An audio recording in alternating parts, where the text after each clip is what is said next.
কোরআন হাদিসে বর্ণিত ছোট ছোট দোয়াগুলো আছে না, সেগুলো আপনি আপনার কচিকাচা বাচ্চাদেরকে শিখালে, আপনার ছেলেকে, আপনার মেয়েকে বা আপনার এই যে পরিবারের লোককে আপনি শিক্ষা দিবেন। কি শিক্ষা দিবেন?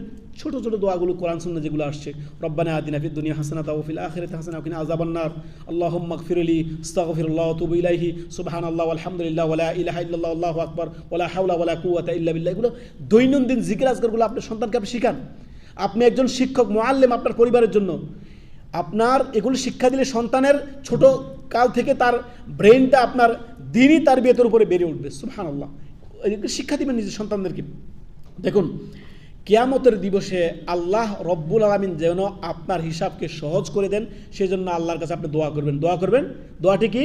সহিহ আল বুখারীর হাদিস নাম্বার 6537 নম্বর হাদিস। হাসর দিবসে, কিয়ামতের দিবসে, বিচার দিবসে আপনার আমার হিসাব যাতে আল্লাহ তাআলা সহজ করে দেন, সহজেই যাতে আমরা হিসাব থেকে পার পেয়ে যেতে পারি, সহজেই যাতে আল্লাহ রব্বুল আলামিন আমাদেরকে জান্নাতে দান করেন, আমাদের হিসাবটা যাতে সহজ হন, এই জন্য আপনি দোয়া করবেন। সহিহ আল বুখারীর হাদিস নাম্বার 6537 নম্বর হাদিস। রাসূলুল্লাহ সাল্লাল্লাহু আলাইহি সাল্লাম আমাদেরকে দোয়া শিক্ষা দিয়েছেন। কি? এইভাবে দোয়া করবে, আল্লাহুম্মা হাসিবনি হিসাবান ইয়াসীরা। ইয়া আল্লাহ, আমাদের হিসাবকে আপনি সহজ করেন আল্লাহ, আমাকে ধরিয়েন না আল্লাহ।